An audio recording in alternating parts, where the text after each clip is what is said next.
Ამ კურსში მე გასწავლი აბსოლუტურად ყველაფერს სოციალურ მედია მარკეტინგზე და კონტენტის კეთებაზე. იმისთვის რომ გამოიმუშაო მეტი თანხა შენივე ბიზნესით ან საქმიანობით. თავარია კიდე რაიმე სახის პროდუქტს ან სერვისს. მოკლედ, ადამიანების 80%-ს ისევ ჯერა იმ ძველი მითის, რომლის თანახმადაც წარმატებისთვის აუცილებელია ყავდეს 1000-ობით, 10000-ობით და 100000-ობით გამომწერი. მეც ასე ვფიქრობდი დიდი ხნის წინ და სიმართლე რომ ვთქვათ, ასე იყო კიდეც ადრე, თუმცა შეიცვალა თამაშის წესები და სოციალური ქსელები აღარ არის მთლად სოციალური, არ არის მხოლოდ იმისთვის, რომ სანაცნობო ყავდეს იქ სამეგობრო, სოციალური ქსელები გახდა ინტერესებზე დაფუძნებულ გლობალურ პლატფორმად. ანუ სოციალური ქსელების ალგორითმს აღარ აინტერესებს რამდენი გამომწერი ყავს, რამდენი ლაიქი გაქვს და ასე შემდეგ. მას აინტერესებს მხოლოდ ერთი რაღაცა, რამდენად დიდხანს შეგიძლია გააჩერო შენი სამიზნე აუდიტორია მათ პლატფორმაზე. დამწყებებისთვის ეს არის იდეალური საშუალება და იდეალური სიახლე, იმიტომ რომ შენ შეგიძლია აბსოლუტურად 0 გამომწერით შემოხვიდე ამ თამაშში, მოიყვანო რეალური კლიენტები და გამოიმუშაო თანხა. მაგრამ ეს შემთხვევით რა თქმა უნდა არ ხდება და ამისთვის გვჭირდება ჩვენ სწორი სისტემა. ჩვენ გვჭირდება არა უბრალოდ დაპოსტვა, ჩვენ გვჭირდება სწორი სტრატეგია, რომელიც პოტენციურ მომხმარებელს გარდაქმნის ჩვენს კლიენტად. სწორედ ამ სისტემას გასწავლი ამ კურსში თავიდან ბოლომდე. როგორ დაგეგმო კონტენტი, გადაიღო, როგორ გაწერო, როგორ დაამუშავო, როგორ წერო, ისე რომ გარდაქმნა მკითხველი მყიდველად და როგორ მუშაობს ზოგადად სოციალური ქსელები. ვისაუბრებთ ყველაფერზე და ყველა დეტალს გავივლით ნაბიჯ-ნაბიჯი. მოკლედ, კარგად მოემზადე და დავიწყოთ.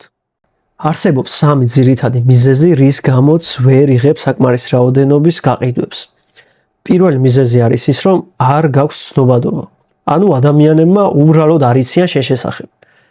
არავის არაფერი უნახავს შენზე, არავის არაფერი მოусმენია და საერთოდ არ არსებობ პოტენციური მომხმარებლის გონებაში. ნულოვანი ცნობადობა ნიშნავს ნულოვან გაყიდვებს. მომხმარებლის 90%-ის ფსიქოლოგია მუშაობს მარტივად. ენდობა იმას, რასაც კარგად იცნობს, ეჭვობს იმას, რასაც არ იცნობს დიდად და საერთოდ აიგნორებს იმას, რაზეც არაფერი სმენია. ცნობადობის გარეშე შეუძლებელია გაყიდვები. მეორე მიზეზი არის ის, რომ მომხმარებელს არ აქვს შენი ნდობა. ანუ ვერ ამართლებს შენს პროდუქტს თავის თავთან თუ რატო უნდა იყიდოს მაინც და მაინც შენთან. ბიზნესების უმრავლესობა უბრალოდ დებს რაღაცა პოსტებს და ელოდება როდის მივა ადამიანი მასთან და ეტყვის რომ ამის ყიდვა მინდა. მაგრამ რა თქმა უნდა სინამდვილეში ასე არ არის და ადამიანი ყიდვამდე ყოველთვის სვამს უამრავ კითხვას თავის თავში. ვინ არიან ისინი, რამდენად სანდოები არიან, კარგად აკეთებენ თუ არა საქმეს და მივიღებ თუ არა შესაბამის ღირებულებას მას შემდეგ რაც გადავიხდი თანხას. თუ ეს კითხვები არის პასუხგაუცემელი, მაშინ ადამიანი აღარ გადადის მოქმედებაზე. მესამე მიზეზი თუ რატომაც ვერ იღებ საკმარისი რაოდენობის გაყიდვებს, არის ის, რომ მომხმარებელს არ აძლევ ბიძგს, რომ იმოქმედოს, რომ იყიდოს.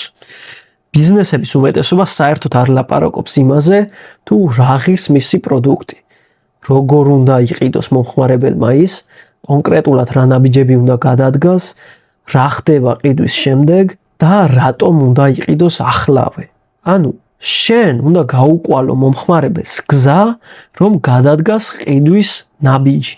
უნდა დაანახო კონკრეტული ნაბიჯები და უნდა უთხრა თუ რატომ უნდა შეიძინოს ეს ახლავე. უნდა მისცე ამის мотивация. მოკლედ, ეს არის ის ძირითადი მიზეზები, რატომაც არ გაქვს საკმარისი რაოდენობის გაყიდვები. აი, ვიცით თუ რატო ვერ ვიღებთ საკმარისი რაოდენობის გაყიდვებს და რა უნდა გავაკეთოთ ახლა. სოციმედია მარკეტინგის საფუძველი არის სამსაფეხურიანი სისტემა. პირველი, ცნობადობა. ადამიანებს უბრალოდ ვაგებიებთ, რომ ჩვენ ვარსებობთ. ამ ეტაპზე, რადგანაც ადამიანმა ჩვენი არსებობა არ იციან რას აკეთებ, არ იციან როგორ აკეთებ და არ იციან სად აკეთებ. შენი კონტენტი უნდა იყოს სწრაფი, ყურადღების მიმქცევი, გასართობი, საინტერესო და მარტივი. ადამიანებს ვაგებიებთ თუ ვინ ვართ ჩვენ და რას ვაკეთებთ. ეს იმიტომ რომ თუ არა გვაქვს ცნობადობა, შესაბამისად არ გვაქვს არც დობა და არც ქმედება პოტენციური მომხმარებლის მხრიდან. მეორე ეტაპი არის დობის მოპოვება. აქამდე ადამიანებმა უბრალოდ იცოდნენ შენი არსებობის შესახებ. ეხლა არის დრო, რომ შენ დაარწმუნო მათ, რომ შენ ხარ ის, ვისაც შეუძლია კონკრეტულად მათი პრობლემის მოგვარება. ამ ეტაპზე ადამიანები იწყებენ ფიქრს შენზე. უყურებენ შენს კონტენტს, კითხულობენ შენს შესახებ, კითხულობენ კომენტარებს, შეფასებებს, ეძებენ როგორც დადებით, ასევე უარყოფით მხარეებს და გადარებენ კონკურენტებს. ამ დროს შენი კონტენტი უნდა კონდეს მიმართული შემდეგი რაღაცეებისკენ. ღირებული ცოდნა, რომელსაც აზიარებ უფასოდ. მაგალითად, ხარ სტომატოლოგი, აზიარებ უფასო, თუმცა ღირებულ ცოდნას იმის შესახებ, თუ რა უნდა გააკეთო, როცა ტკივა კბილი. პოტენციური მომხმარებელი უნდა დარწმუნდეს იმაში, რომ შენ მას აძლევ ღირებულ ინფორმაციას. ანუ იცი, რასაც აკეთებ, იმიტომ რომ თუ უფასოდ აძლევ მას ღირებულ ინფორმაციას, მას თავისთავად უჩნდება ის განცდა, რომ როდესაც ფულს გადაიხდის, ის მიიღებს შესაბამის ფასეულობას. უნდა ისაუბრო პოტენციური მომხმარებლის პრობლემაზე და გამოსავალზე.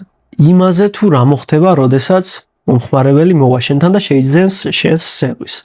მაგალითად, თუ მოხვალთ ჩვენთან, შემდეგ მოხდება ეს, შემდეგ მიიღებთ ამ შედეგს. მოღონ მაქსიმალურად კონკრეტულად და ადამიანურად. უნდა ისაუბრო ასევე სოციალურ მტკიცებულებებზე, კომენტარები, რომელიც დაგიწერეს, შეფასებები და შენი მომხმარებლების გამოცდილებები. ასევე უნდა შეადარო შენი თავი შენს კონკურენტებს და უნდა უთხრა თუ რატომ უნდა აგირჩიონ შენ და არა სხვა. ასეთი კონტენტი ქმნის დობას და მომხმარებელს ამზადებს შემდეგი ნაბიჯისთვის, რომელიც არის ბიძგი მოქმედებისკენ. ეს ის ეტაპია, სადაც მომხმარებელი უკვე სად არის შეიძინოს შენგან, თუმცა ჭირდება შენი ბიძგი, რათა იმოქმედოს. მან უნდა გადადგას ნაბიჯი, მოგწეროს, დაგირეკოს, დაჯავშნოს, გესტუმროს და ასე შემდეგ. ეხლა რა უნდა გააკეთო შენ ამისთვის? უნდა მისცე კონკრეტული შეთავაზება, უნდა მისცე აქცია, ან უნდა შეუზღუდო დრო. ასევე შეგიძლია გააკეთო პროდუქტის დეტალური აღწერა, მოუწოდო მაგალითად გვესტუმრე, დაგვირეკე, მოგწერე და ასე შემდეგ. ჩვენება თუ კონკრეტულად როგორ გააკეთოს ეს, მაგალითად, შედიხართ ჩვენ საიტზე, შემდეგ აქ გაივლით რეგისტრაციას, შემდეგ დააჭერთ ამას, შემდეგ ჩაწერთ ამაში ამას და ასე შემდეგ. კონკრეტული ნაბიჯები. და ერთ-ერთი მთავარი შედარება, ტრანსფორმაცია. ანუ რო იყიდა ადამიანმა შენი პროდუქტი, რა ტრანსფორმაცია მისცა მან და რა შეიცვალა ყიდვამდე და ყიდვის შემდეგ. ეს ნაბიჯები დაეხმარება უკვე ადამიანს, რომელსაც აქვს შენი ნდობა, გადადგას ნაბიჯი და უკვე შეიძინოს შენგან. უდიდესი შეცდომა, რაც შეიძლება დაუშვა მარკეტინგში, არის იფიქრო, რომ შენი პროდუქტი არის ყველასთვის. სინამდვილეში შენთვის არ არსებობს ყველა, მხოლოდ არსებობს კონკრეტული ადამიანი, რომელსაც აქვს კონკრეტული პრობლემა და მზადაა გადაიხადოს რაღაც თანხა ამ კონკრეტული პრობლემის მოგვარებაში. შენი ბიზნეს მარკეტინგის განვითარება იწყება მხოლოდ მაშინ, როცა მკაფიოდ განსაზღვრავ თუ ვინ არის შენი კლიენტი, რა უნდა მას, სად ატარებს დროს, რა აწუხებს ყველაზე მეტად და როგორ იღებს გადაწყვეტილებას. სანამ კონტენტს შექმნი ან რეკლამას გაუშვებ, კარგად ჩამოაყალიბე თუ ვინ არის ის ადამიანი, ვინც ეს კონტენტი უნდა ნახოს. ვის გონებას, ვის ფსიქოლოგიას უნდა ესაუბრებოდე და ვის პრობლემას უნდა ეხებოდე. ვინ ყიდულობს შენგან ყველაზე ხშირად. ასაკი, სქესი, მდებარეობა, ინტერესი, დაახლოებით შემოსავალი და ასე შემდეგ. ვინ არის შენი ყველაზე კმაყოფილი კლიენტი?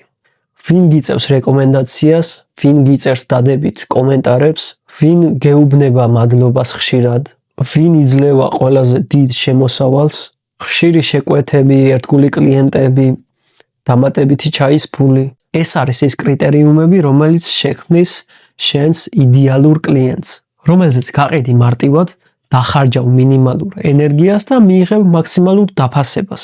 ეს არის შენი პირველადი სამიზნე ჯგუფი, მასზე უნდა იყოს მორგებული შენი შეთავაზებები, შენი კონტენტი, რეკლამა, ტექსტები და ასე შემდეგ. ეს 5 ძირითადი კითხვა დაგეხმარება განსაზღვრო შენი სამიზნე აუდიტორია.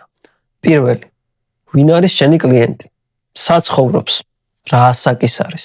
სქესი, ოჯახური მდგომარეობა, ფინანსური მდგომარეობა და ასე შემდეგ. მეორე, თუ რა უნდა მას? მაგალითად, ჯანმრთელობა, სილამაზე, კომფორტი, დროის დაზოგვა, ფინანსები და ასე შემდეგ. მესამე, რა აწუხებს ყველაზე მეტად? ანუ პრობლემები. მაგალითად, რისი ეშინია, რაზე ნერვიულობს ყველაზე მეტად, რას ვერ ასწრებს, რა უნდა და ვერ იღებს და როგორ გზნობს თავს ამის გამო. მეოთხე, როგორ მოქმედებს, როგორ იღებს გადაწყვეტილებას, რას ამოწმებს ყიდვამდე, რა აეჭვებს, გწერს თუ გირეკავს, იღებს უფრო ლოგიკურ თუ ემოციურ გადაწყვეტილებას, როდის ყიდულობს ყველაზე ხშირად, სამუშაო საათებში თუ სამუშაო საათების შემდეგ.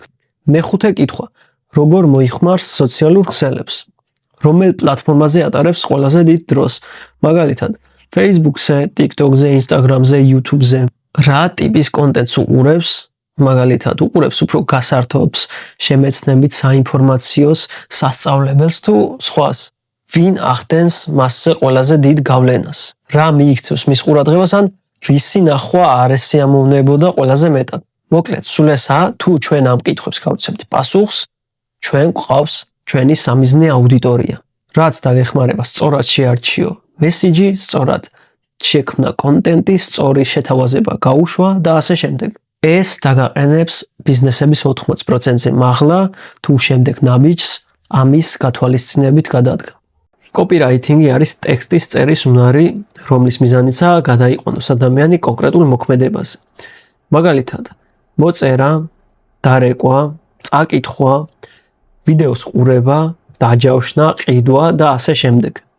კოპირაითინგი არის ყველაზე ძლიერი უნარი, რომელიც განსაზღვრავს, იყიდიან თუ არა შენგან, გადავლიან თუ არა ლინკზე, მოგწერენ თუ არა და დარჩებიან თუ არა შენს გვერდზე. მოკლედ რომ ვთქვათ, კოპირაითინგი არის ფულის გამომუშავება სიტყვების მეშვეობით. თუმცა კოპირაითინგი არ არის ლამაზი სიტყვები, პოეტური სიტყვები და გრძელი ტექსტი. კოპირაითინგი არის კითხველის აზრების მართვა, ისე რომ გადაიყვანოს მოქმედებაზე. სწორი კოპირაითერი იპყრობს ყურადღებას, აღუევს ინტერესს, აძლევს ფასეულობას კითხველს, კარგად ხსნის პრობლემას და უბიძგებს კითხველს მოქმედებისკენ. არსებობს 4 მთავარი პრინციპი წერისას. პირველი, სიმარტივე უპირველეს ყოვლისა. სწორი კოპირაითინგი არის მარტივი სიტყვებით, მარტივი წინადადებებით და მარტივი მთავარი აზრით. თუ ტექსტი ვერ აღიქვება პირველ 3 წამში, მაშინ მკითხველი უბრალოდ ტოვებს ტექსტს. მეორე, ერთ ტექსტში უნდა მოვათავსოთ ერთი მთავარი სათქმელი. ძალიან დიდი შეცდომაა ერთ პოსტში, ერთ ტექსტში ვისაუბროთ რამდენიმე რაღაცაზე და ვთქვათ რამდენიმე მნიშვნელოვანი რაღაცა. ამის მაგივრად ჯობია თითო პოსტში ან თითო ტექსტში მოვათავსოთ ერთი მთავარი სათქმელი. ვესაუბროთ მკითხველს ერთ კონკრეტულ პრობლემაზე, შევთავაზოთ ერთი კონკრეტული გამოსავალი და ვუბიძგოთ კონკრეტული მოქმედებისკენ. მესამე, ისაუბრე და წერე ადამიანურად. მოდი ერთი წუთით წარმოვიდგინოთ, ვისთვის წერთ ან ვისთვის საუბრობთ. ამას ვაკეთებთ ადამიანებისთვის, ისეთივე ადამიანებისთვის, როგორც ვართ ჩვენ, ჩვენი მეგობრები, ჩვენი ოჯახის წევრები და ასე შემდეგ. როგორი რეაქცია ექნებოდათ მათ თუ დაუწყებდით საუბარს ოფიციალური ტერმინებით. სწორად წერა ნიშნავს სწორ ტონს. ამიტომ წერე ისე, რასაც შენი სამიზნე აუდიტორია მიიღებს ყველაზე მარტივად. მეოთხე, პრობლემა, სურვილი, გამოსავალი და მოქმედება. როცა არ იცი როგორ წერო, ყოველთვის გამოიყენე ეს საფუძველი გაყიდვებში. ეს არის ბაზა, რომელიც მუშაობს ყოველთვის.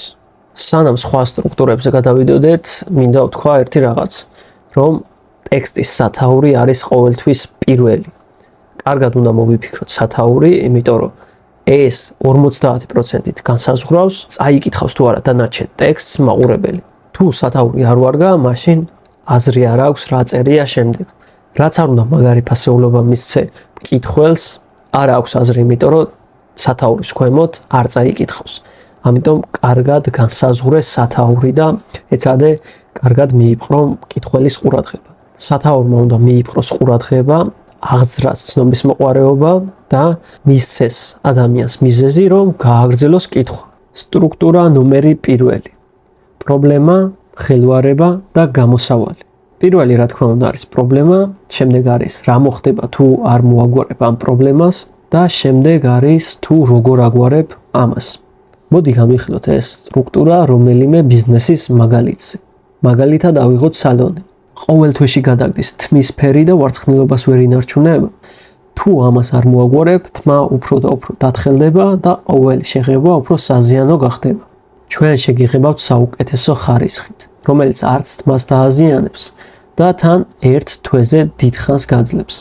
მეორე, ყურადღება, ინტერესი, სურვილი და მოქმედება. ეს არის კარგი გზა ადამიანის მიყვანა მოქმედებისკენ. ავიღოთ ფიტნესის მაგალითს. 70% ადამიანების ვარჯიშის დაწყებიდან ერთ კვირაში ნებდება. ეს ხდება იმიტომ, რომ არ იციან რა გააკეთონ. ეს მარტივი 30 წუთიანი პროგრამა მოგცემს შედეგს პირველივე კვირებიდან. დაწერე კომენტარებში პროგრამა და გამოგიგზავნე პირად შეტყობინებაში. მესამე სტრუქტურა არის მანამდე და შემდეგ. როგორი იყო მომხმარებლის ცხოვრება ადრე, როგორი გახდა შემდეგ და შუაში არის შენი სერვისი. ეს არის საუკეთესო სტრუქტურა სოციალური მტკიცებულებისთვის. მოვიყვანოთ ამ სტრუქტურის მაგალითი მედიცინაში მაგალითად.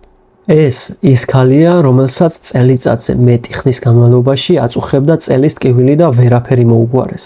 3 სეანსის შემდეგ მისი წელის ტკივილი 80%-ით შემცირდა. ჩვენმა დიაგნოსტიკამ სწრაფად და მარტივად იპოვა პრობლემა. შემდეგი სტრუქტურა არის ღირებულების მიცემა. თავიდან აწვდი ადამიანს პრობლემის შესახებ. შემდეგ აძლევ რჩევებს ამ პრობლემის მოსაგვარებლად და ბოლოს აძლევ ბიძგს მოქმედებისკენ. მოდი მოვიყვანოთ მაგალითი სილამაზის სალონზე. შენი ფრჩხილები 3 დღეში ფუჭდება და ფორმაც აღარ უნარჩუნდება? არ დაიბანო ხელები 1 საათის განმავლობაში, იმიტომ რომ ლაკი ბოლომდე არ არის გამშრალი. დაიცავი იგი ამ კონკრეტული ზეთით, იმიტომ რომ სიმშრალე ყველაზე მეტად აზიანებს მას.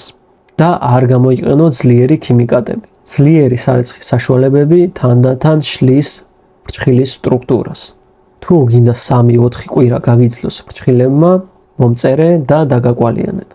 შემდეგი სტრუქტურა ბოლო დროს საკმაოდ არის გავრცელებული და ამას ქვია ამბავი. თავიდან არის მცირე ისტორია, შემდეგ რა ვისწავლეთ გაკვეთილი ამ ისტორიიდან და ბოლოს არის ბიძგი მოქმედებისკენ. ეს ყველაზე მეტად აღძრავს ემოციას და ყველაზე მეტად გაახლოებს მკითხველთან. ჩემს ერთ კლიენტს 7 წელი არ ქონდა ოჯახთან ერთად გადაღებული ფოტო, რადგან ეშინოდა რომ არ მოეწონებოდა და მომავალში წინანებდა ამ ყველაფერს. თუმცა ფოტოსესიის შემდეგ მიხვდა რომ თუ გარემო და ინსტრუქციები სწორია, ფოტოც ბუნებრივი და კარგი გამოდის. თუ შენს გინდა ბუნებრივი ფოტოები, მომწერე და დავჯავშნოთ ფოტოსესია. მე-6 არის პროფესიონალური ანალიზი. პრობლემა, მიზეზი, გამოსავალი და ბოლოს мотиваცია. მოდი განვიხილოთ მაგალითი სოციმედია სააგენტოზე. შენი პოსტები არ ეხება მომხმარებელს. ტექსტი საუბრობს მხოლოდ თქვენზე და არა პოტენციურ მომხმარებელზე. ფოკუსირდი მომხმარებელზე და მისი პრობლემის მოგვარებაზე. თუ ამას გააკეთებ, შენი ვიდეოს ნახვები 4-ჯერ გაიზრდება. მე-7 სტრუქტურა არის ასეთი: შეთავაზება, სარგებელი, მოთხოვნები და ბიძგი მოქმედებისკენ. მოდი განვიხილოთ ფიტნესის მაგალითზე. მე შეგიდგენ 30-იან პროგრამას სახლში სწრაფად სავარჯიშოდ. არ გჭირდება არანაირი ინვენტარი, გჭირდება 15 წუთი და პირველივე შედეგს ნახავ 10 დღის შემდეგ. თუმცა ამისთვის უნდა იყოს დამწყები. მომწერე და დავიწყოთ. არსებობს ემოციური კოპირაითინგის ტექნიკები. მაგალითად, ადამიანებს უფრო მეტად ეშინიათ რაღაცის დაკარგვის, ვიდრე რაღაცის მიღების. თუ არ აკეთებ ამას, მაშინ კარგავ ამას. მეორე, გადაუდებლობა. ეს აქცია არის მხოლოდ 48 საათით, ან დარჩენილია მხოლოდ 4 ცალი. მესამე, სოციალური მტკიცებულება. აი როგორ იყენებს ჩვენი მომხმარებელი ჩვენს პროდუქტს. მე-5 არის ავტორიტეტი. მაგალითად, 15 წელია დიზაინერი ვარ და ზუსტად ვიცი რომ და მე-6 იქნება მომავლის ხედვა. მაგალითად, წარმოიდგინე შენი სახლი, რომელიც ერთ თვეში ასეთი იქნება. მოკლედ, წერისას ყველაზე გავრცელებული შეცდომებია არაგასაგებად წერა, ბუნოვანი წერა, რთული სიტყვები, რამდენიმე აზრი ერთ ტექსტში, უცნობი ტერმინები და მომხმარებლის პრობლემაზე არ საუბარი. ასევე ზედმეტად ოფიციალური ტონი და მტკიცებულებების არ ქონა. ასე რომ წერე მოკლედ, კაფიოდ და ადამიანურად. კონდეს ასევე მტკიცებულება იმისა, რასაც საუბრობ. სანამ კონტენტის შექმნას და ვიდეოების გადაღებას დაიწყებ, უნდა გესმოდეს ერთი რაღაც. შეიძლება გადაიღოთ ძალიან მაგარი ვიდეოები და დააგრო უამრავი ნახვა, თუმცა თუ შენი პროფილი არ არის ოპტიმიზირებული, შენ კარგავ ადამიანებს, კარგავ კლიენტებს და თავისთავად კარგავ ფულსაც. წარმოიდგინე ასეთი რაღაც. გაქვს რესტორანი, სადაც კეთდება ძალიან მაგარი, ძალიან გემრიელი საჭმელები. გაქვს უმაგრესი მომსახურება, თუმცა რესტორნის კარები არის ჩაკეტილი. ან თუნდაც არ გაქვს აბრა. რა მოხდება? ადამიანები უბრალოდ გაივლიან და გააგრძელებენ გზას. იგივე ხდება არაოპტიმიზირებული პროფილის შემთხვევაშიც. ადამიანები შემოვლენ, ვერ მიხვდებიან რას აკეთებ, რატო ხარ მათთვის სასარგებლო და უბრალოდ გააგრძელებენ გზას. ამიტომ ახლა მე დაგეხმარები შენი პროფილი გარდაქმნა სხვადასხვა კომპონენტების საშუალებით. ეს იქნება ერთჯერადი სამუშაო, რომელიც წლების განმავლობაში მოგიტანს შედეგს. პირველი კომპონენტი არის საძიებო სახელი. ერთადერთი სახელი, რომლის მეშვეობითაც შეუძლიათ ადამიანებს მოგძებნონ და გნახონ. ეს არის სახელი, რომელიც ჩანს შენი ვიდეოების ქვეშ, როცა ადამიანები ხედავენ შენს ვიდეოებს თავიანთ ეკრანზე. იდეალური ფორმულა არის ასეთი. პირველი იქნება შენი სახელი და შემდეგ იქნება ის თუ რას აკეთებ. მაგალითად, გიორგი მარკეტინგი. როდესაც ადამიანი ნახავს შენს ვიდეოს, მიხვდება ვისთან აქვს საქმე. ან უბრალოდ როცა მარკეტინგზე აინტერესებს რაღაცა და ჩაწერს მარკეტინგს, ამოუგდებს შენს პროფილს. შემდეგი არის პროფილის ფოტო და რა თქმა უნდა პროფილის ფოტო უნდა იყოს პირველ რიგში ხარისხიანი. თუმცა მარტო ხარისხიანი არ, მაგრამ ხარისხთან ერთად უნდა იყოს მარტივიც. უნდა იყოს სწორ ფორმატში გადაღებული ან დამუშავებული. ფონისგან უნდა იყოს გამოყოფილი და კონტრასტული, იმის გამო რომ მაქსიმალურად აღიქვას მაყურებელმა. არსებობს ბევრი უფასო ხელსაწყო, რომელიც დაგეხმარება გაუმჯობესო შენი პროფილის ფოტო. მაგალითად, ერთ-ერთი ასეთი საიტი არის ეს საიტი, რომელიც არის უფასო. შედიხარ ამ საიტზე, ატვირთავ შენს ფოტოს და ის ავტომატურად მოგცემს სხვადასხვა ხელსაწყოს იმისთვის, რომ გარდაქმნა შენი ფოტო. მოარგო ისეთი ფონი, როგორც გინდა რომ გქონდეს, მისცე შუქჭრდილი და ასე შემდეგ. ეს საიტი შენს ფოტოს გარდაქმნის პროფესიონალურ პროფილის ფოტოდ. შემდეგი კომპონენტი არის ბიო. აქ შენ გაქვს შეზღუდული რაოდენობის სიტყვები, რათა ადამიანებს მიაწოდოს ზუსტი ინფორმაცია. პირველ რიგში უნდა დაწერო თუ ვის ეხმარები. მაგალითად, ვეხმარებ ბიზნესებს გაყიდვების გაზრდაში. შემდეგ უნდა დაწერო თუ რატომ უნდა გენდონ შენ. მაგალითად, მაქვს 10 წლიანი გამოცდილება ან მყავს 200-მდე კმაყოფილი კლიენტი და ასე შემდეგ. ანუ სოციალური მტკიცებულება. და შემდეგი არის მოწოდება. თუ რა უნდა გააკეთოს ახლა ადამიანმა. მაგალითად, გადადი ლინკზე და დარეგისტრირდი აქ. მომწერე და გავიაროთ უფასო კონსულტაცია. ან მსგავსი რაღაც. შემდეგი კომპონენტი არის ჰაილაითები და აქ მნიშვნელოვანია რომ არ გქონდეს ძალიან ბევრი ჰაილაითი და არეული ყველაფერი, იმიტომ რომ ადამიანს უბრალოდ არ დაეზაროს მისი ნახვა და არ დაკარგო პოტენციური მომხმარებელი. შენ გჭირდება 3 ან 4 ჰაილაითის კრებული. პირველი, შენი შეთავაზება, რას ყიდი. მეორე, შედეგები, კმაყოფილი მომხმარებლის განხილვები და ასე შემდეგ. ყველაფერი, რაც დაგეხმარება ნდობის მოპოვებაში. შემდეგი ჰაილაითების კრებული შეგიძლია გააკეთო ხშირად დასმულ შეკითხვებს. გასცე მათ პასუხი და ატვირთო ამ ჰაილაითებში. მეოთხე, ჰაილაითების კრებული შეგიძლია გააკეთო შენს შესახებ. რას აკეთებ? სამუშაოს მიღმა, ვინ ხარ, რა ჰობი გაქვს და ასე შემდეგ. ყველაფერი, რამაც შეიძლება უფრო მეტად დაგაკავშიროს ადამიანთან და მოგცეს რეალური ნდობა. მოკლედ, ახლა შენ გაქვს არა მარტო ლამაზი პროფილი, არამედ ტექნიკურად გამართული უფრო მეტი გაყიდვებისთვის. შენი შემდეგი დავალება აიღო ტელეფონი და მიყვე თითოეულ პუნქტს. ჩაასწორო სახელი, ჩაასწორო ჰაილაითები, ჩაასწორო ბიო და ჩაასწორო შენი პროფილის ფოტო. ამ თავში თავიდან ბოლომდე ვისაუბრებ იმაზე, თუ როგორ მუშაობს ალგორითმი სოციალურ ქსელებში. ბევრმა შეიძლება თქვას, რომ სხვადასხვა პლატფორმაზე ალგორითმი მუშაობს სხვადასხვანაირად. კი, სისტემა განსხვავებულია, თუმცა მაინც ერთი და იგივე პრინციპით მუშაობს ყველა ალგორითმი, ყველა სოციალურ ქსელში. რაც უფრო მეტხანს გააჩერებ ადამიანს მათ პლატფორმაზე, ისინი უფრო მეტ ადამიანს უჩვენებენ შენს ვიდეოს. იმიტომ რომ მეტი გატარებული დრო მათ პლატფორმაზე ნიშნავს მეტ ფულს მათთვის. უამრავი ადამიანი ფიქრობს, რომ პლატფორმა შეგნებულად არ აჩვენებს მათ კონტენტს უამრავ ადამიანს. რაღაცა მიზეზის გამო. თუმცა ეს არასდროს არ არის სიმართლე. თითქმის არასდროს. ეხლა რატომ ვერ აღწევ შენი კონტენტი აუდიტორიამდე?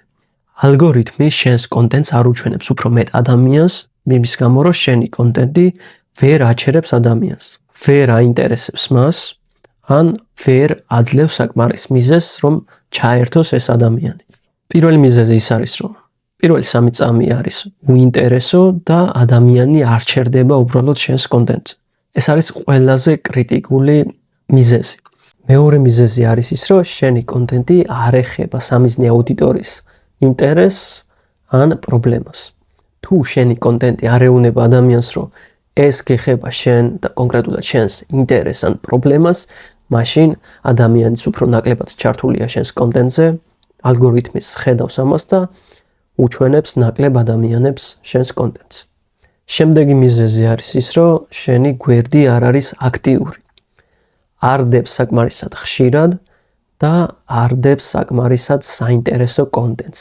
ამ შემთხვევაში ალგორითმი შენს პროფილს, შენს გვერდს არ აღიქვავს როგორც საინტერესო და სანდო გვერდად და შესაბამისად არც დიდ ფასეულობას ანიჭებს მას, რომ გაუზიაროს სხვა ადამიანებს, რადგან ეს არის მათთვის რისკი. ეხლა რა აძლიერებს შენს კონტენტს? რას უნდა მიაქციო ყველაზე დიდი ყურადღება? პირველ რიგში ეს არის ის, თუ რამდენ ხანს უყურებს ადამიანი შენს ვიდეოს, ანუ ყურების დრო. ეს არის ყველაზე მთავარი და კრიტიკული საზომი, რომლის მეშვეობითაც ალგორითმი საზღვრავს თუ რამდენად ფასეულია შენი ვიდეო და რამდენად მეტ ადამიანს უნდა უჩვენოს ის. შემდეგი ეს არის ის, თუ რამდენად უყურებს ადამიანი ბოლომდე შენს ვიდეოს. თუ ადამიანი შენს ვიდეოს ბოლომდე უყურებს, ალგორითმი თვლის, რომ ეს ვიდეო არის ნამდვილად ფასეული და უჩვენებს კიდევ უფრო მეტ ადამიანს. შემდეგი არის ჩართულობა. ლაიქები, კომენტარები, შენახვები, გაზიარებები და ასე შემდეგ. ამ მახასიათებლებიდან ყველაზე კრიტიკული და მნიშვნელოვანი არის შენახვები და გაზიარებები. ამას ენიჭება უფრო დიდი ფასეულობა ვიდრე ლაიქებს. ეხლა რომ შევაჯამოთ ალგორითმი, რა არის ყველაზე მნიშვნელოვანი, რომ გავითვალისწინოთ ჩვენი კონტენტ მარკეტინგის დროს. ეს არის ძლიერი შესავალი, ანუ პირველი 3 წამი უნდა იყოს საკმარისად საინტერესო ადამიანისთვის, რომ არ ასკროლოს. სამიზნე აუდიტორიის პრობლემა, მარტივი და გასაგები კონტენტი, სისტემატიურობა და ფასეული ინფორმაციის მიწოდება ადამიანებისთვის.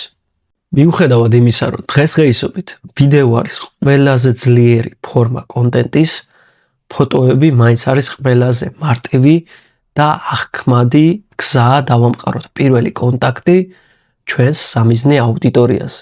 ნებისმიერ შემთხვევაში, თუ შენ გინდა რომ გადაიღო კარგი ვიდეო, უნდა იცოდე, რომ ვიდეოგრაფიის საფუძვლები ყოველთვის არის ფოტოგრაფიაში. განათება, კადრი, კომპოზიცია, შუქჩრდილები, კონტრასტი და ასე შემდეგ. ეს ის ასპექტებია, რომელიც არა მარტო ფოტოგრაფიაში, არამედ ვიდეო გადაღების დროსაც დაგვეხმარება. პირველ რიგში ჩვენ გვაინტერესებს თუ რა გავლენას ახდენს ფოტო ჩვენს სამიზნე აუდიტორიაზე. როცა ადამიანი ხედავს ფოტოს, მას მომენტალურად ექმნება გარკვეული ტიპის შთაბეჭდილება. ეს იქნება ცნობიერად თუ არაცნობიერად. რამდენად სუფთაა კადრი, რამდენად კარგი არის კომპოზიცია, რამდენად კარგადაა სიღრმე გამოხატული. ეს ყველაფერი განსაზღვრავს თუ რამდენად სანდოდ გამოიყურება ბრენდი.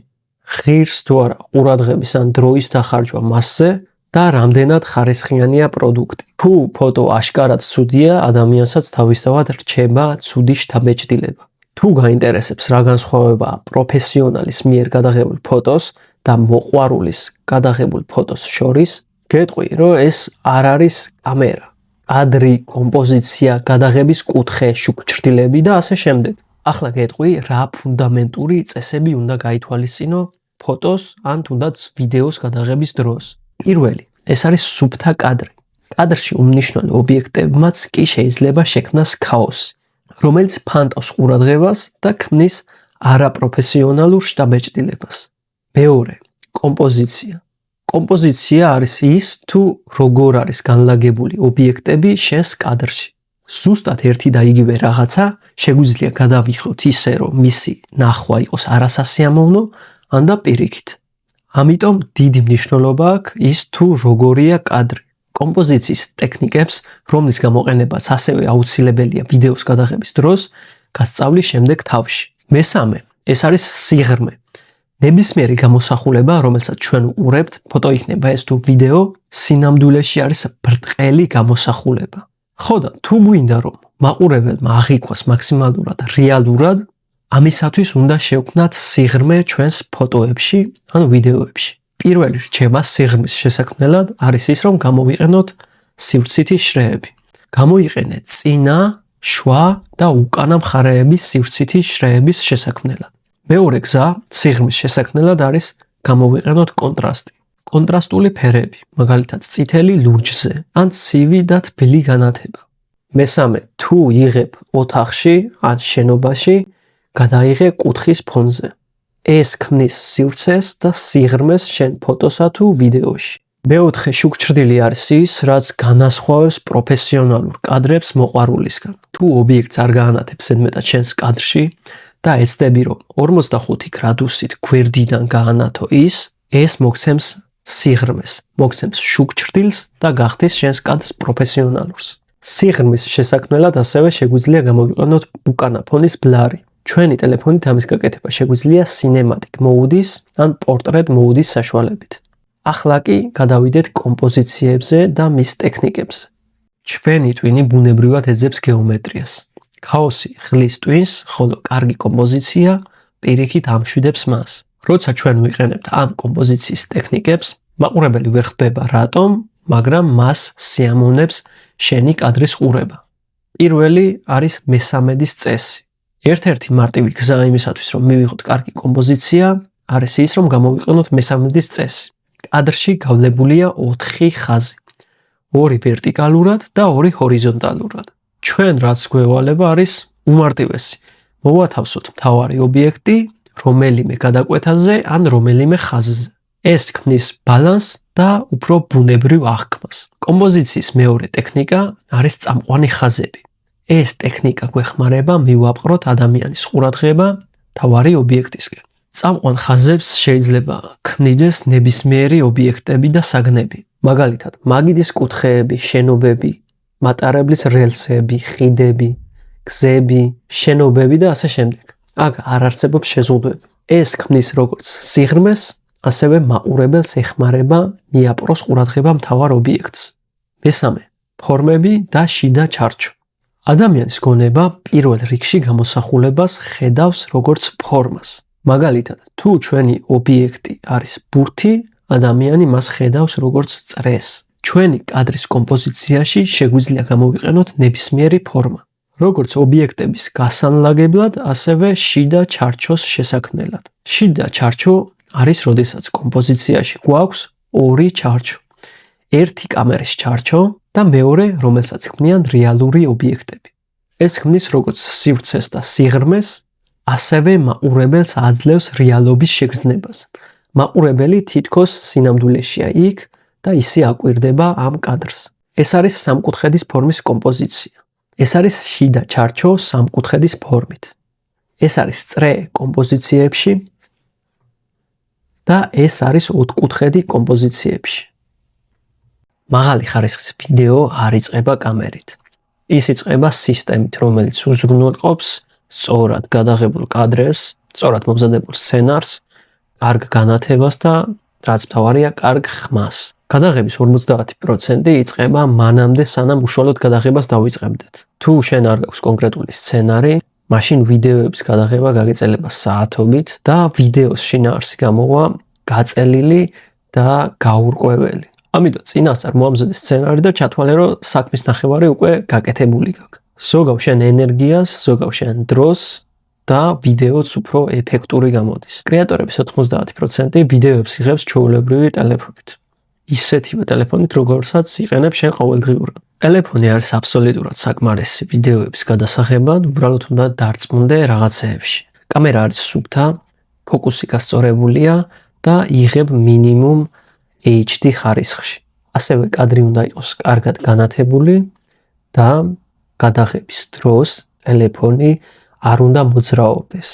კამერა უნდა იყოს მაქსიმალურად სტაბილურ მდგომარეობაში. თუმცა, მაყურებელმა შეიძლება გაპატიოს ცუდი ხარისხის გამოსახულება, ის არასდროს გაპატიებს ცუდ ხმას, რადგან ვიდეოს აღქმადობის 70% მოდის აუდიოდან. ამიტომ დარწმუნდი, რომ ხმა ისმის კარგად, თუ მიკროფონს შეიძენ, ეს იქნება საუკეთესო ინვესტიცია. თუ არ აქვს მიკროფონი, მაშინ შეგიძლია გამოიყენო მეორე ტელეფონი. აიღო ეს მეორე ტელეფონი და ამით ჩაწერო ხმა და გამოიყენო როგორც მიკროფონად. თუ ხმა მაინც და მაინც არ ისმის კარგად, მაშინ გამოიყენე უფასო ინსტრუმენტები, როგორიცაა მაგალითად Adobe Podcast. კიდევ ერთხელ ვიტყვი, რომ განათება არის ის, რაც განასხვავებს პროფესიონალურ ვიდეოს მოყვარულის ვიდეოსგან.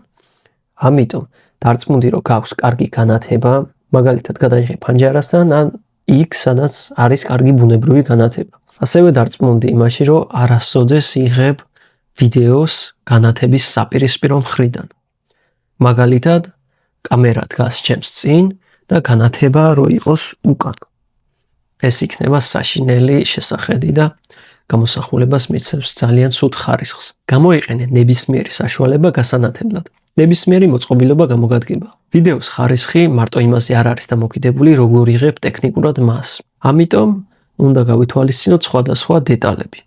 მაგალითად, ნუ დადგები კამერისგან ძალიან შორს, იმიტომ რომ ადამიანი უნდა გხედავდეს კარგად. გამოიყენე ჟესტები და ემოციები. ეს ზრდის მაყურებლის ყურადღებას და ინტერესს. ნუ ისაუბრებ ზედმეტად სწრაფად. ისაუბრე გარკვევით. ჩართე ცოტა მეტი ენერგია, იმიტომ რომ მოსაწყენი საუბარი ნიშნავს ნაკლებ ინტერესს. გაზარდე შენი ენერგია კამერასთან 20%-ით. შენი ხმა, რომელიც გესმის საუბრის დროს, არ არის იგივე, რასაც მიკროფონი აღიქვამს. ხშირ შემთხვევაში სწორედ ეს არის მიზეზი, იმის გამო რატომაც არ მოგწორს ჩანაწერში ჩვენი ხმა. საუბრისას ჩვენი ხმა გვესმის არა მხოლოდ გარედან, არამედ ჩვენი სხეულიდანაც. ეს კი განსხვავებულია იმისგან, რაც რეალობაში არის. შეარჩიე სწორი ტონი და ისაუბრე კამერასთან ისე, თითქოს ესაუბრები შენს მეგობარს. ეს დაგეხმარება იმაში, რომ ისაუბრო უფრო ბუნებრივად, მოგცემს უფრო მეტად მეგობრულ და ბუნებრივ ტონს. თუ გინდა რომ შენმა ვიდეო კარგად იმუშაოს, მაშინ უნდა ფოკუსირდე ვიდეოს დასაწყისზე და მაქსიმალურად გაუმჯობესო ის. ამიტომ დღეს ვისაუბრებ 4 ყველაზე გავრცელებულ შეცდომაზე, რომელსაც ვიდეოს დასაწყისში უშვებენ. ეს შეცდომები აბსოლუტურად ანადგურებს ვიდეოს პერფორმანსს და აზრს უკარგავს მთელი ვიდეოს ფასეულობას. შეცდომა ნომერი 1 არის დაყოვნება. დაყოვნება ნიშნავს, რომ კონტექსტის მიწოდება თუ რაზე იქნება ვიდეო ძალიან დაგვიანებულია ვიდეოს დასაწყისში. მაგალითად, წარმოიდგინე შენი ვიდეოს დასაწყისი და წარმოიდგინე, რომ მხოლოდ მესამე წინადადებიდან აღძლევ მაყურებელს კონტექსტ თუ რაზე იქნება ვიდეო. ეს არის დაყოვნება. პირველი 2 წინადადება უკვე ხელის შემშლელია და არაფრის მომცემია. ამიტომ უნდა მოიშორო ის პირველი და დაიწყო პირდაპირ მესამედან, სადაც თემატიკას აცნობ მაყურებელს. აი მაგალითი თუ როგორი ცუდია დაყოვნები.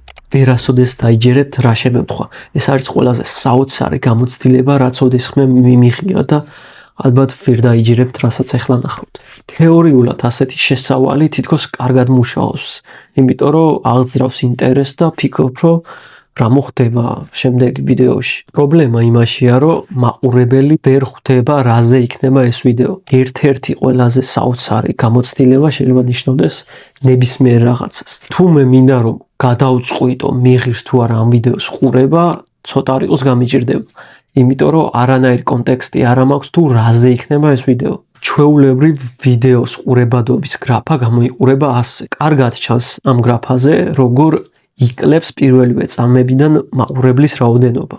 ასე რომ ყოველ წამს, რომელსაც კარგავ, შეეძლო მაყურებლისთვის მკაფიოდ ეთქვა თუ რაზე იქნება ეს ვიდეო. რა თქმა უნდა, ზოგიერთი კრეატორი ასეთი ტიპის შესავალით აგროვებს რაღაც რაოდენობის ნახვებს. განსაკუთრებით TikTok-ზე ჩანს ისე, რომ უამრავ კრეატორს უყურებენ, ვინც ასეთ შესავალს იყენებს. მაგრამ ადამიანებს, რომელსაც უყურებენ ასეთი შესავლით, უყურებენ მხოლოდ 3 რაღაცის გამო.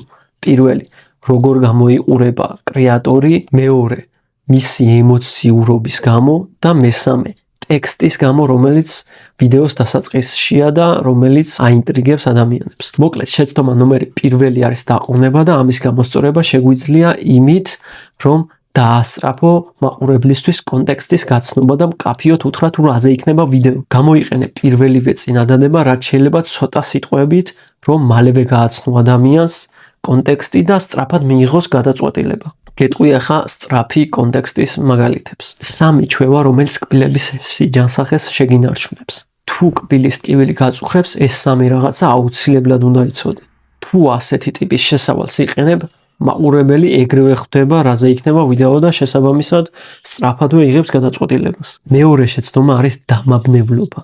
ანუ, როცა ადამიანი კარგად ვერ იგებს თუ რაზე საუბრობ. ამ შემთხვევაში შეიძლება შენ დაყოვნება შეწყვიტე და სწრაფადვე მიეცი კონტექსტი ადამიანს, თუმცა რასაც შენ საუბრობ, წინადადებები არის ზედმეტად კომპლექსური და ცოტათი გაუგებარი.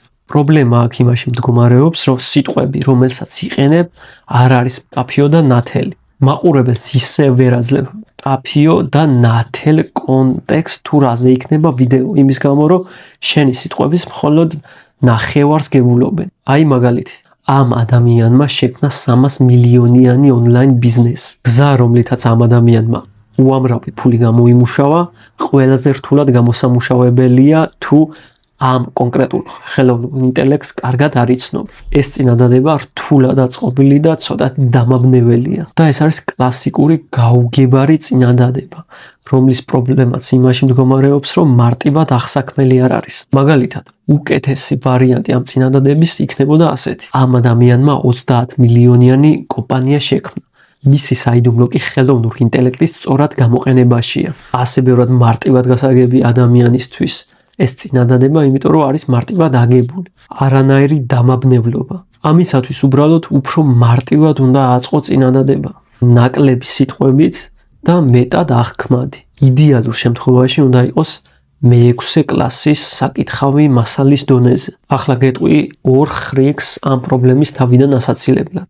აიღე წინადადება, რომელსაც იყენებ ვიდეოს დასაწყისში, ჩაუგდე ChatGPT-ს და უთხარი. შევქმენი ვიდეოს დასაწყისი, რომლის თემაცაა X. ჭირდება შენი დახმარება, რათა მაქსიმალურად გავზარდო აღქმადობა და მინიმუმამდე დავიყვანო გაუგებრობა.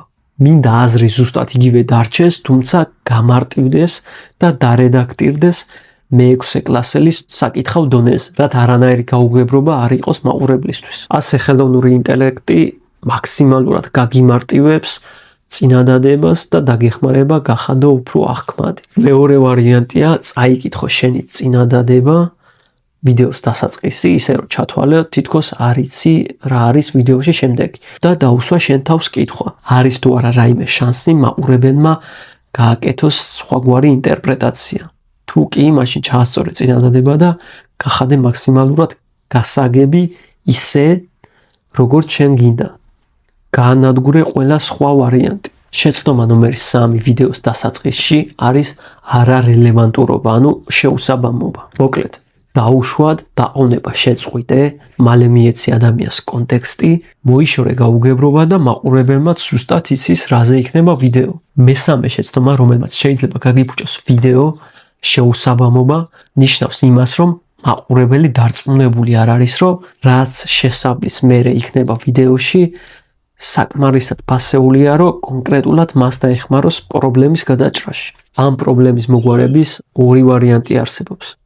პირველი, გამოიყენე შენ და შენი, მეს და ჩემის მაგივრად, როცა შესავალს აკეთებ. მაგალითად, გვაქვს ასეთი შესავალი. მთელი ცხოვრება მაწუხებ და აკნე. პრობლემა იმაშია, რომ ეს აღძრავს მაყურებელში ეჭვს, რომ იგივე პოზიციაში არ არის თვითონ, რაშიც კრეატორი, ანუ შენ. თუ მაყურებელი ვერ ხედავს თავს იგივე პოზიციაში, დიდი შანსია, რომ შეწყვიტოს ყურება და აღარ დაელოდოს რა მოხდება შემდეგ, იმიტომ რომ დიდი მნიშვნელობა არ აქვს რა იქნება შემდეგი ვიდეოში. ასე რომ იმის მაგივრად რომ თქვა მთელი ცხოვრება მაწუხებდა აკნე, თქვი თუ მთელი შენი ცხოვრება გაწუხებს აკნე, ბლა ბლა ბლა. როცა ამას აკეთებ, მაყურებელი ფიქრობს, რომ ვიდეო არის მასზე და კონკრეტულად მის პრობლემაზე. ამიტომ უყურებს ვიდეოს ბოლომდე. მეორე გზა შეუსაბამობის თავიდან ასაცილებლად არის ის, რომ გაამახვილო ყურადღება იმაზე, რა სარგებლობას მიიღებს ამ ვიდეოთი ადამიანი. რაც შენ გევალება არის უბრალოდ ის, რომ ახსენო მაყურებლის პრობლემა. აი მაგალითად გვაქვს ორი შესავალი. პირველი, ეს არის 3 პოპულარული რუტინა კანის მოვლისთვის და მეორე, თუ აკნე გაწუხებს, სცადე ეს 3 რაღაც. პოპულარული რუტინები კაია, მაგრამ მაყურებელს აინტერესებს შეგიძლია თუ არა მისი პრობლემის გადაჭრა. ამიტომ მეორე მაგალითი ბევრად მაგრად იმუშავებს, ვიდრე პირველი. მეოთხე შეცდომა არის უინტერესობა.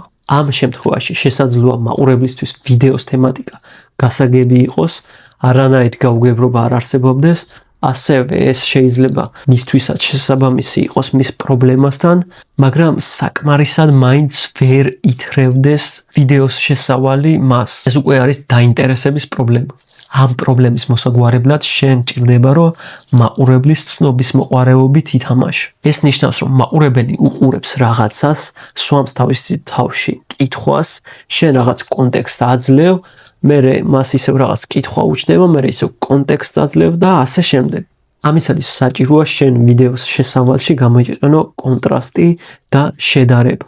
კონტრასტი, მარტივად რომ ვთქვათ, არის სხვაობა შენს მიცემულ ინფორმაციასა და მაყურებლის რწმენას შორის.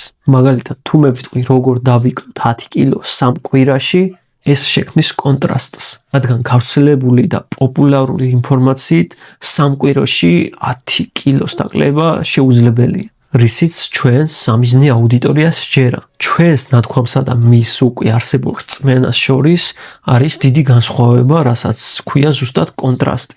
ჩვენი ნათქვამი უკვე ეთამაშება მის ცოდნას და პრობლემას, რომელიც მას აქვს. რაც მის ცნობის მოყარეობას ზრდის და აძლევს მიზეზს, რომ გაიგოს როგორია მარტივი ალტერნატივა მისი პრობლემის მოგვარების. ეხლა მარტივად რო შევაჯამოთ. X-ი არის რწმუნებულება, რომელიც მას აქვს, რისიც ჯერა და Y-ი არის ვარიანტი, რომელიც შენ მას შესთავაზ.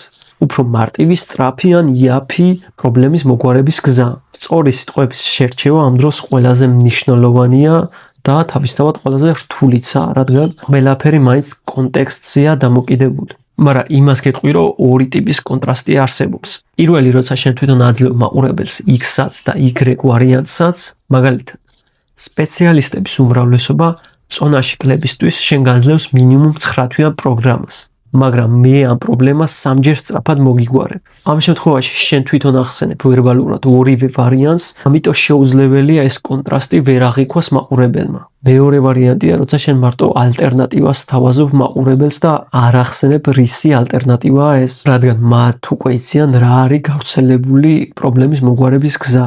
მაგალითად, თუ წონაში კლება გინდა, ჩვენი პროგრამა 3-ჯერ სწრაფად დაგეხმარება შედეგის მიღწევაში. თუ მაყურებლის უმეტესობა მიცის, რომ წონაში კლება არის მინიმუმ 1 წლიანი პროცესი, მაშინ შენ აღარ ხარ ვალდებული, რომ კონკრეტული შედარება გააკეთო. სინამდვილეში ეს არის შენი ალტერნატივა ფართოდ გავრცელებული ცოდნის. მოკლედ, ორნაირად შეგიძლია კონტრასტის შექმნა. პირველი ახსენო ორი ვარიანტი შენ წინადადებაში და მეორე ახსენო ალტერნატივა ფართოდ გავრცელებული ცოდნის. მოკლედ შევაჯამოთ 4-ვე შეცდომა. პირველი დაყოვნება, მეორე დამაბნევლობა, მესამე არარელევანტურობა და მეოთხე უინტერესობა. მხოლოდ ამ 4 შეცდომის გამოსწორება მოგცემს უდიდეს უპირატესობას ვიდეოების შექმნაში. როდესაც ადამიანი უყურებს შენი ვიდეოს დასაწყისს, შემდეგ აქვს რაღაც გარკვეული მოლოდინი ვიდეოსთან დაკავშირებით. დასაწყისის შემდეგ კი ხედავს რეალობას. თუ მოლოდინი იყო უფრო დიდი და არ გაამართლა ვიდეოს შინაარსმა, მაშინ ისინი ტოვებენ ვიდეოს. ყველა ძლიერი ვიდეო აგებულია ამ 5 ნაბიჯიან სტრუქტურაზე. პირველი შეფუთვა, მეორე მონახაზი, მესამე დასაწყისი, მეოთხე ძირითადი ნაწილი და მეხუთე დასასრული. შესავალზე უკვე ვისაუბრეთ და ეხლა ვისაუბროთ დანარჩენ ნაწილებზე. პირველი შეფუთვა, ანუ იდეა, სათაური და მოლოდინი. სცენარი არ იწერება მანამ, სანამ არ გაქვს იდეა და არ გაქვს სათაური. რატომ?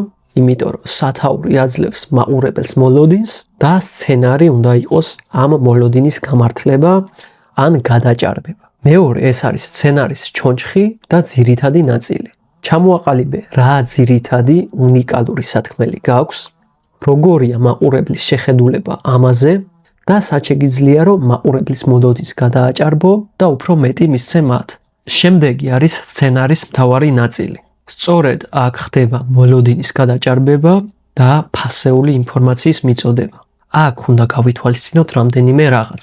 პირველი, კონტექსტი, რა არის მთავარი სათქმელი. მოკლედ და მარტივად. მეორე, მორგება. როგორ უნდა გამოიყენოს პრაქტიკაში მაყურებელმა ეს პრაქტიკული ნაბიჯები. და მესამე, მთლიანი სურათი. რატომ არის მნიშვნელოვანი ეს მთლიან კონტექსტში. ასევე უნდა გავითვალისწინოთ ის, რომ ჩავსვათ ინტერესი ყოველი პუნქტის ბოლოს. მაგალითად, ვთქვით რაღაც და ამის შემდეგ ვამბობთ, თუ არ გაითვალისწინებ შემდეგ ნაბიჯებს, შეიძლება წყალში ჩაგეყაროს ყველაფერი, რაც აქამდე ისწავლე.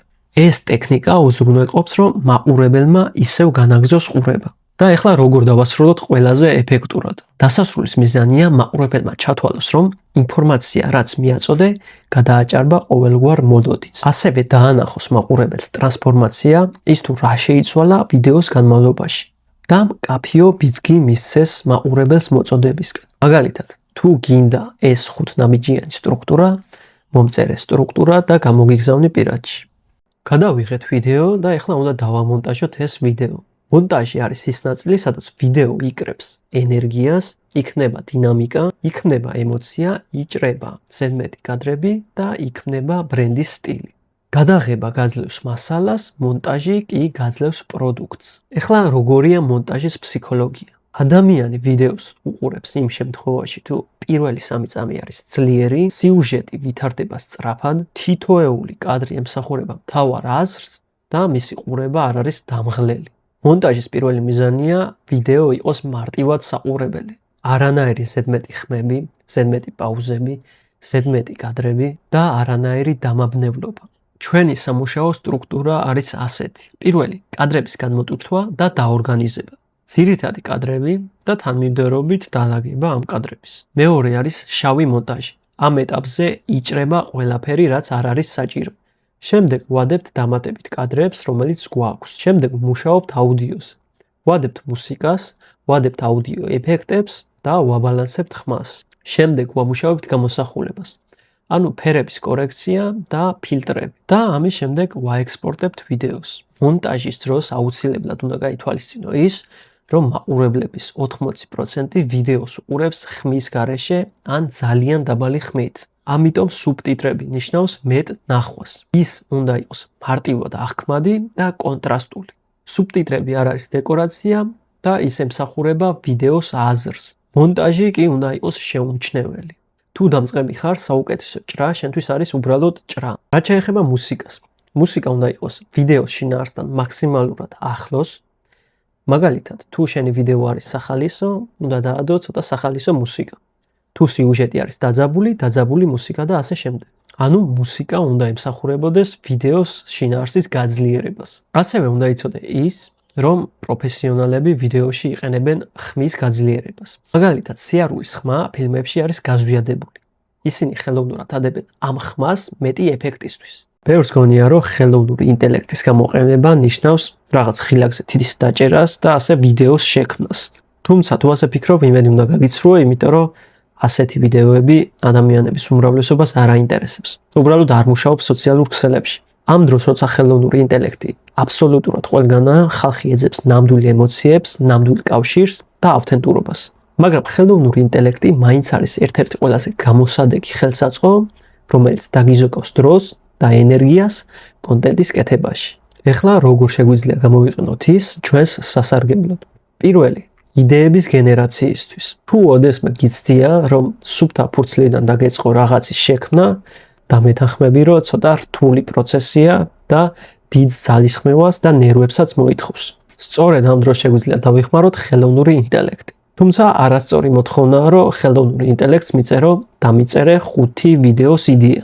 იმიტომ რომ მიიღებს საშინელ შედეგს და რა თქმა უნდა არ იმუშავებს. სწორი მიდგომა იქნებოდა ასეთი. მე ვარ სტომატოლოგი, ჩემი სამიზნე აუდიტორია არის ადამიანები, რომელთაც ეშინიათ სტომატოლოგის, ამიტომ შემომთავაზე 5 იდეა, რომელიც დამეხმარება ჩემი პოტენციური მომხმარებელი დავარწმუნო იმაში, რომ არ არის საშიში სტომატოლოგთან ვიზიტი.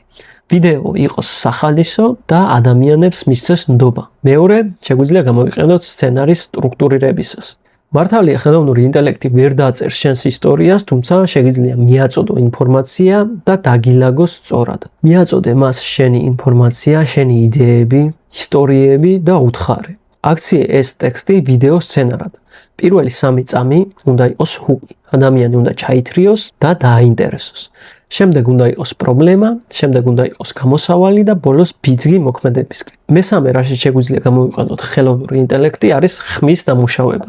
შეგიძლია ვიდეო ჩაწერო ხმაურიან ქუჩაში, თუმცა უფასო ხელოვნური ინტელექტის გამოყენებით, მაგალითად როგორიცაა Adobe Podcast-ი, შენი ხმა გარდაქმნა სუფთა და ხარისხიან აუდიოდ.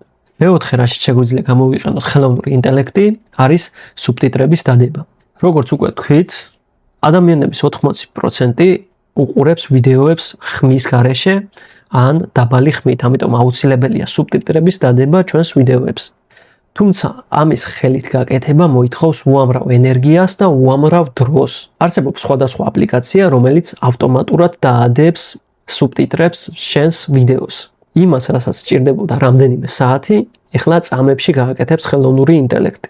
ერთ-ერთი ასეთი აპლიკაციის სახელია Caption. მართალია, არ არის უფასო, თუმცა დაზოგავს შენს უამრავ დროს და უამრავ ენერგიას. მეხუთე, რაშიც შეგვიძლია გამოვიყენოთ ხელოვნური ინტელექტი, არის მონაცემთა ანალიტიკა. შეგიძლია უბრალოდ მიაწოდო უამრავი ინფორმაცია და ის წამებში გაანალიზებს ამ ინფორმაციას. გეტყვის, რას უნდა მიაქციო შემდეგში ყურადღება და რა უნდა გააუმჯობესო. მოკლედ, ხელოვნური ინტელექტი არ ქმნის შენს მაგივრად კონტენტს, თუმცა გიზოგავს უამრავ დროს, ენერგიას და რესურსებს. ხელოვნური ინტელექტი ნამდვილად არის ის რაღაც, რაც გვეხმარება, თუმცა ჩვენს გარეშე ვერ მუშაობს. მონაცემთა ანალიტიკა არის ის ეტაპი, რაც სოციალურ მედია მარკეტინგს აქცევს სისტემად და ბიზნესს აძლევს მკაფიო პასუხს. რა მუშაობს, რატომ მუშაობს, რა უნდა შეიცვალოს და რა უნდა გააკეთო მომდევნო 1 თვის განმავლობაში. ბიზნესები ვერ იზრდებიან თუ უბრალოდ პოსტავენ შემთხვევით. არ იციან თუ რა უკავშირს იძლევა მომხმარებელი, ვერ ხვდებიან თუ კონკრეტულად რა არ მუშაობს მათ კონტენტში და გადაწყვეტილებას იღებენ გრძნობებით და არა მონაცემებზე დაყრდნობით. ანალიტიკა ქმნის მონაცემებზე დაფუძნებულ სისტემას, სწრაფ გაუმჯობესებას და რეალურ ზრდას. ეხლა რა უნდა გაზომოს ანალიტიკაში ბიზნესმა? ეს არის 5 საზომი, რომელიც განსაზღვრავს აბსოლუტურად ყველაფერს. პირველი არის ნახვები. ეს გაძლევს პასუხს იმაზე, თუ როგორია ზოგადად ვიდეო და მუშაობს თუ არა ვიდეოს დასაწყისი. ნახვები არის ალგორითმის პირველი ტესტი. შემდეგი არის ყველაზე მნიშვნელოვანი და კრიტიკული საზომი. ყურების დრო. ყურების დრო გეხმარება გაიგო როგორი იყო ვიდეოს თითოეული ნაწილი.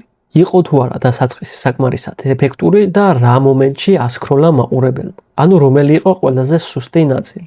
თუ შენს მონაცემებში ეს გრაფა გამოიყურება ასე, ეს ნიშნავს იმას, რომ შენი ვიდეოს დასაწყისი იყო ცუდი.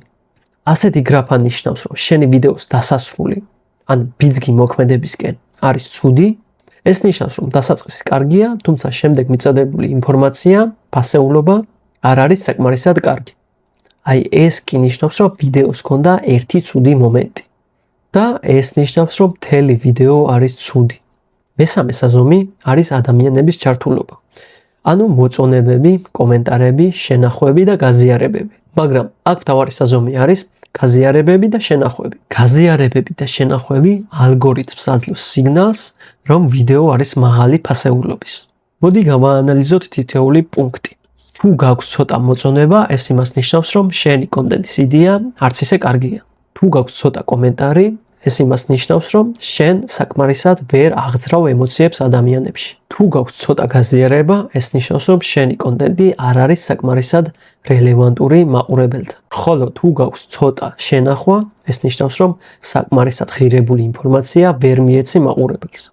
ეხლა როგორი დამოკიდებულება უნდა კონდეს და როგორ უნდა მიუდგე მენტალურად შენი ბრენდის შენებას ონლაინ სივრცეში. ეს 5 პუნქტი განასხვავებს ბიზნესებს, რომლებიც იღებენ შედეგს და ბიზნესებს, რომლებიც ტრიალებენ ერთ ადგილზე წლების განმავლობაში. პირველი წარმატებულმა ბიზნესმენებმა იციან, რომ სოციალური ქსელები არის ინვესტიცია. სწორი მიდგომა არის ასეთი: ყოველი პოსტი ნელ-ნელა აშენებს ბრენდს და ზრდის გაყიდვებს. კონტენტი ქმნის გრძელვადიან შედეგს და დღევანდელი ყურადღება და ნდობის მოპოვება ნიშნავს ხვალინდელ კლიენტს და შემოსავალს. სოციალური ქსელები მუშაობს გრძელვადიან პერსპექტივაში. ერთი თვის მცდელობა და შემდეგ დანებება, იმიტომ რომ შედეგი არ არის ყველაზე მარტივი და გავრცელებული შეცდომა. თუ დააკვირდები ყველაზე ცნობად სახეებს, ყველაზე ძლიერ ბრენდებს, ნახავ, რომ მათ შედეგი მიიღეს წლების და 10 წლეულების შრომის შემდეგ. თუმცა ახლა ისინი იმდენად დიდები არიან, რომ მათთვის კონკურენცია თითქმის არ არსებობს. პირველ შედეგებს უნდა ელოდო დაახლოებით 90 დღეში და არა 5-6 პოსტის შემდეგ. მესამე, სოციმედია არის ღირებულებების მიცემის პლატფორმა და არა ყიდვის დაზალების საშუალება. რა თქმა უნდა, არასწორი ადამიანს უთხრა პირდაპირ, მოდი ჩემთან და იყიდე, იმიტომ რომ ჩვენ ვართ საუკეთესოები. სწორი მიდგომა, ვაჩვენოთ პრობლემა, ვანახოთ როგორ ვაგვარებთ ამას, ვაჩვენოთ დეტალები, მივაწოდოთ სწორი ინფორმაცია და მივაწოდოთ ღირებულებები. ღირებულებების მიწოდება ზრდის ნდობას და ნდობა ზრდის ყიდვის შანსს. მეოთხე, სოციალური ქსელები არის ადამიანური კომუნიკაციის საშუალება და არა კორპორაციული ხმა. ხშირად ბიზნესები ცდილობენ იყვნენ ზედმეტად ოფიციალური. მოხმარებელი კი ყოველთვის ეძებს და ენდობა რეალურ ადამიანებს, რეალურ კავშირს, რეალურ კომუნიკაციას. ბრენდი უნდა ლაპარაკობდეს ისე, როგორც ადამიანი ესაუბრება მეორე ადამიანს.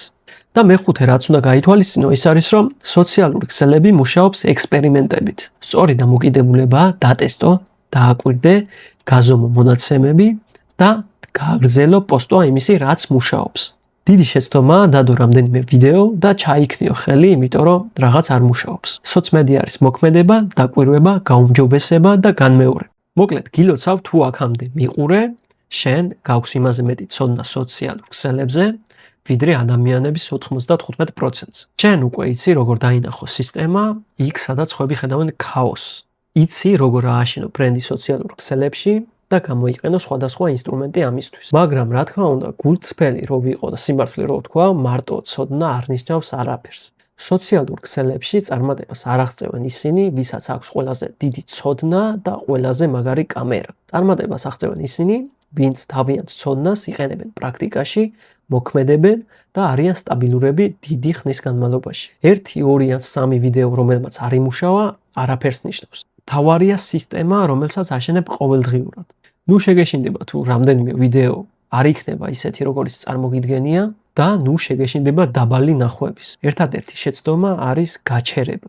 ის ცოდნა, რომელიც მიიღე ამ კურსში, აბსოლუტურად საკმარისია იმისთვის, რომ დაიწყო და მიხვიდე იმ შედეგამდე, რომელიც გაქვს შენს გონებაში. თუმცა, რა თქმა უნდა, ვიცი, რომ არსებობს მეორე მხარეც. თუ შენ ხარ ბიზნესის მფლობელი, გაქვს 1000 სხვა საქმე. პროდუქტის ხარისხი, ლოჯისტიკა, გუნდის მართვა, გაყიდვები და 1000 სხვა რაღაც. ხშირად, რა თქმა უნდა, ფიზიკურად არ დაგჭირდება მაგის დრო და ენერგია, რომ სოციალურ ქსელებში ცალკე იმუშაო შენი ბრენდის შენებას.